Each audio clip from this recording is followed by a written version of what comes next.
The Haunted Mansion is one of, if not the most iconic Disney ride of all time. Its popularity has led it to being featured at many Disney parks across the world.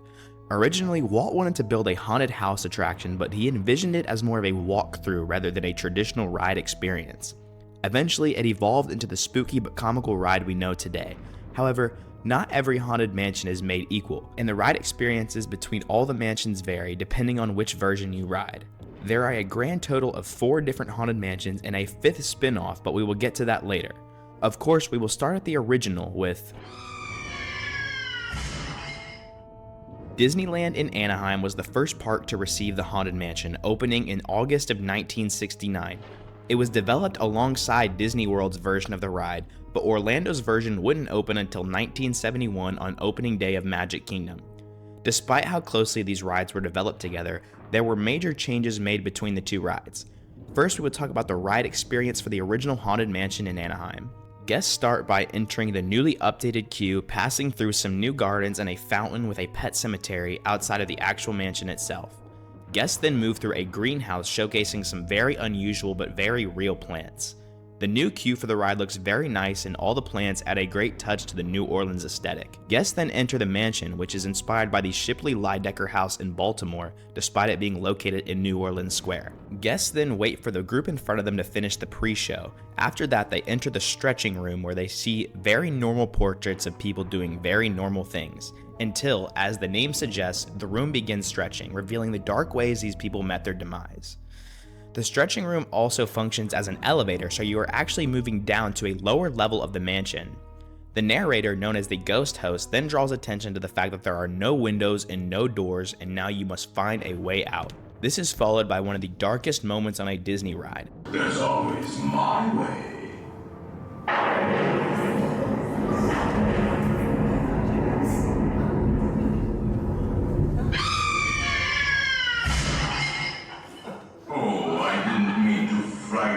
Prematurely. The lights go out and you see how the narrator died via hanging. It's dark, but it's also presented with a bit of humor. The doors open and you make your way through the mansion past several paintings on the walls and statues that appear to be staring at you. Guests then arrive at the ride platform and board their doom buggy. The ride system is the same across almost every version of the Haunted Mansion and it is called the Omni Mover. All the vehicles move on one track all at the exact same time. The ghost host then tells you not to touch the safety bar because he will lower it for you. The doom buggy then begins your tour of the mansion, first through the hallways where you can see a floating candelabra. You continue forward and see a casket with a body inside trying to escape, clearly struggling to push the lid open. As you travel through the hallways, doors are being banged on, and you can only hope whatever is behind them stays there. Then you see Madame Leota's head inside a crystal ball performing a seance to summon all 999 happy haunts. After this, you'll begin to see ghosts, starting with the ballroom scene where there are all kinds of ghosts and they are dancing in the giant ballroom. This illusion is achieved via the Pepper's ghost effect, which involves reflecting an object through a sheet of glass to make it appear transparent. Another cool detail is these two paintings shooting at each other dual style, which is something I didn't notice for way too long. Then you move through the attic with more haunted shenanigans going on. At the end of the attic, you'll see the brand new bride, which looks really cool, especially compared to Disney World's Haunted Mansion. And here you can see the Hatbox Ghost, which is an animatronic whose face disappears and reappears in the Hatbox. We now arrive at the iconic graveyard scene where the famous song Grim Grinning Ghost is being performed by all the haunts. There are all kinds of ghosts and ghouls hanging out and doing whatever ghosts do. Then you reach the final section of the ride, which is the hitchhiking ghosts. These ghosts can be seen interacting with you and your ride vehicle through the mirrors. And up until early 2025, these were animatronics with projections but have since been updated to digital versions. As you exit the ride, you can hear little Leota deliver these lines.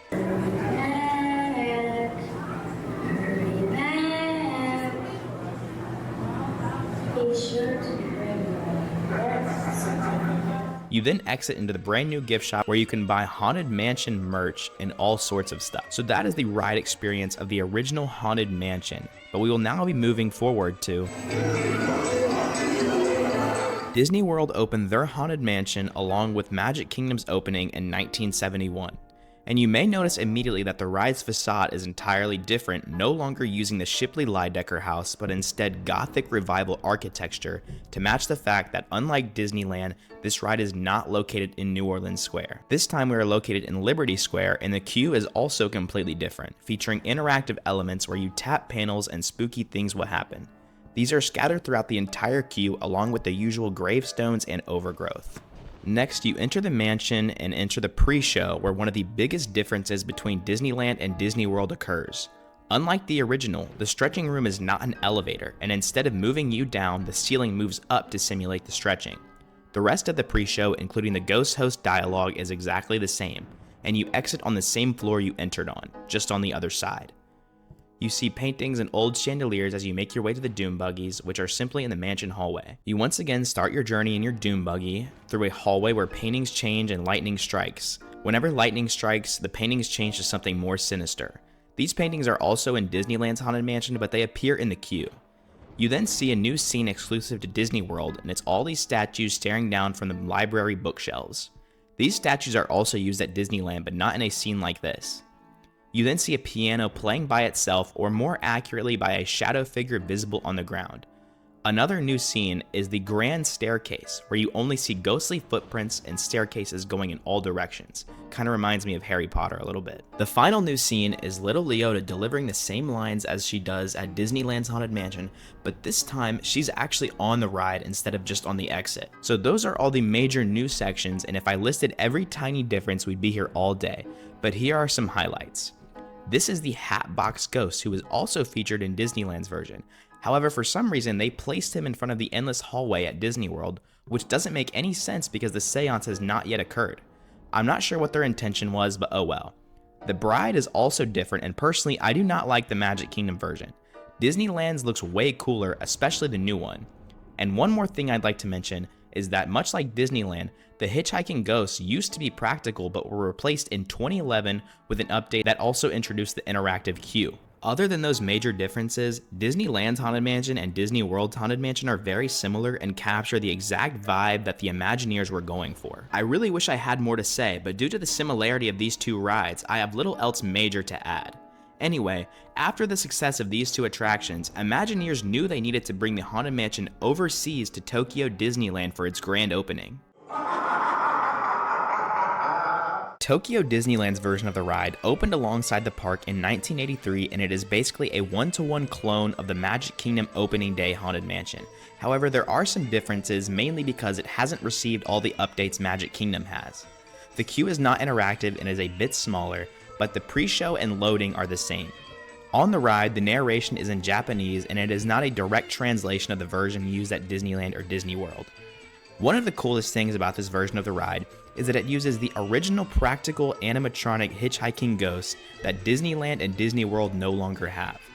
I love how certain things from the American parks that aren't there anymore are preserved overseas, like the original Haunted Mansion, Splash Mountain, and even a version of California Adventure's Tower of Terror. Even though it's not really the original version now after all the updates, it's still cool to see that original California Adventure building. So that is the end of the classic Haunted Mansion, but Imagineers took the concept of the Haunted Mansion and went wild with it. Phantom Manor opened alongside Disneyland Paris in 1992, and unlike the previous three versions of the Haunted Mansion, Phantom Manor takes a very different approach. This time we are in Frontierland, and the manor is themed to the Wild West. The facade takes inspiration from Victorian-era architecture to fit Frontierland. Another unique thing about this ride is the narrative. This version focuses much more on telling a complete story rather than the loose narrative found on the Haunted Mansion. The story centers around Melanie and her father, who disapproved of the man she was preparing to marry. Later, an earthquake killed her father, and around the same time, a phantom began appearing in the manor. On the day of the wedding, the phantom lured her fiancé into the attic and killed him, leaving Melanie alone on her wedding day. Pretty dark for a Disney ride, but it's a great setup for something like this. And that's also something that I've noticed about the overseas Disney parks, is that they feature a lot more darker themes than what is seen at the American parks. But anyway, guests enter the queue through the manor courtyard with rundown gardens, Victorian architecture, fountains, and gravestones. Then guests enter the mansion foyer while waiting for the next room to become available. This is also the first time we have a different narrator, not the ghost host, but Melanie's father, and if you haven't put two and two together by now, Melanie's father is the Phantom, also known as Henry Ravenwood. Then you enter a room that looks very familiar because once again we enter the stretching room, this time with different portraits, and this version is the elevator, unlike Magic Kingdom and Tokyo Disneyland. You see the hanging again, but this time it has much more significance because it represents the murder that I mentioned earlier committed by the Phantom on his daughter's wedding day. You then move through the hallways, seeing paintings that change when lightning strikes, much like the other versions of the Haunted Mansion, but this is similar to Disneyland's because these paintings are in the queue. When you arrive at the loading platform, you immediately notice it's not just a random hallway, but it's next to a huge staircase where you can see Melanie lit by lightning to show the tragedy that she experienced. The ride uses the same Doom Buggy Omnimover system as before, and as you move through the hallways, I've noticed in this POV that the music is going absolutely wild.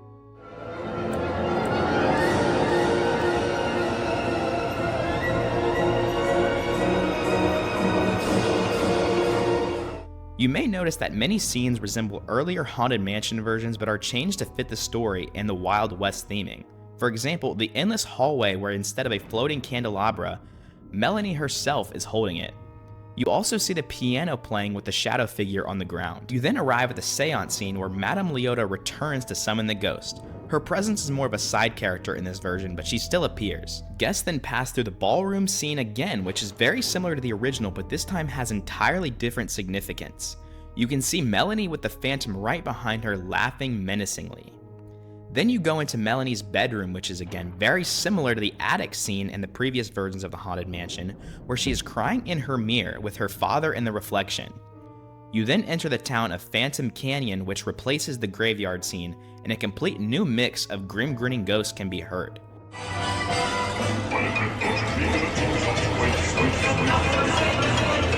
I've never actually heard this before, so I suggest you guys go check this out. It is very interesting to hear a very different version of a song that I've heard so many times.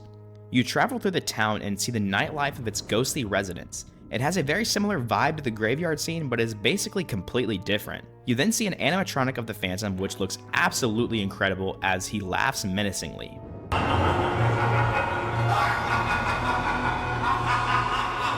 The ride finishes with the replacement of the hitchhiking ghost, and instead of the ghost, you see Melanie herself appear in your vehicle. This version of the Haunted Mansion is super interesting to me because it has a very similar design to the other Haunted Mansions, but it's thematically completely different and reuses scenes from past versions, but applies entirely different story elements to the point where you wouldn't even notice that these scenes have been used before. It really shows the creativity that Imagineers had in the 80s and 90s that we are severely lacking today. That is it for Disneyland Paris, but there's still one more ride to cover, and this one isn't really a Haunted Mansion, but it carries the same spirit, so we'll cover it anyway. Mystic Manor at Hong Kong Disneyland has very little to do with the Haunted Mansion. There are no ghosts or ghouls, and instead the ride focuses on Lord Henry Mystic and his pet monkey Albert. Henry Mystic is in the Society of Explorers and Adventurers, which spans across multiple Disney rides across multiple Disney parks. Albert gets a hold of his music box, which brings inanimate objects to life as you journey through the manor. The manor is inspired by the Carson Mansion in California, but incorporates many different architectural styles to show that Henry Mystic is a very well-traveled man. You enter the queue, which unlike the Haunted Mansion, is entirely inside the manor. You see paintings and models representing Henry's adventures as an explorer. The pre-show is a screen with an animatronic of Albert beside it. On the screen, Henry shows you pictures of his adventures and his artifacts, the most noteworthy being the music box I mentioned earlier. Henry warns that Albert can't keep his hands off it. You then make your way to the ride, which you immediately notice is not an Omnimover, but a trackless dark ride similar to Rise of the Resistance or Mickey's Runaway Railway if you've ridden either of those. You board your vehicle and arrive at the first scene where you see artifacts and more importantly the music box. Henry greets you briefly, and after he leaves, Albert activates the music box, causing all the artifacts to come to life.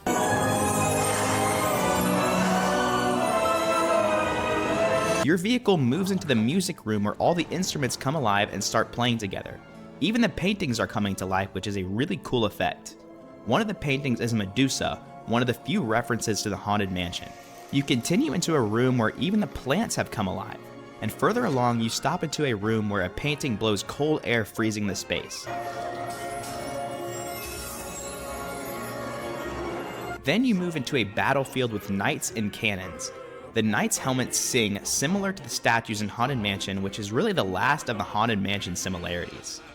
You continue on and you see Egyptian artifacts as the lights go out and beetles swarm the area.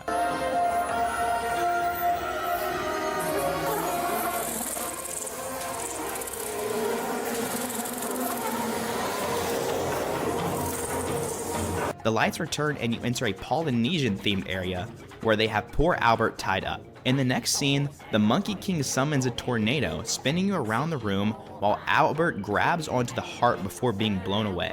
Albert then finds the music box and finally puts everything back to rest, and Henry returns oblivious and says, There you are. You didn't touch that music box, did you?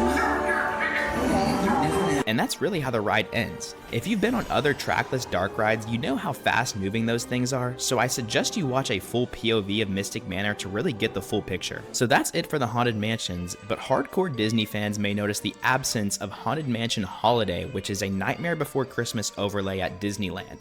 But because it's an overlay, we will not be covering it in this video, as soon I'll be making an entire video on ride overlays at the Disney parks. Anyway, this video took forever to make, which I've noticed about the more research-heavy topics. I think these videos are easier to write than opinion-based topics, but take significantly longer, which is why I feel the need to flip-flop between the two. But that's it for today's video. Let me know what ride which has many versions you'd like to see me cover next. I've already made one of these for Tower of Terror, so go check that out if you haven't already, and please be sure to subscribe if you haven't already done so.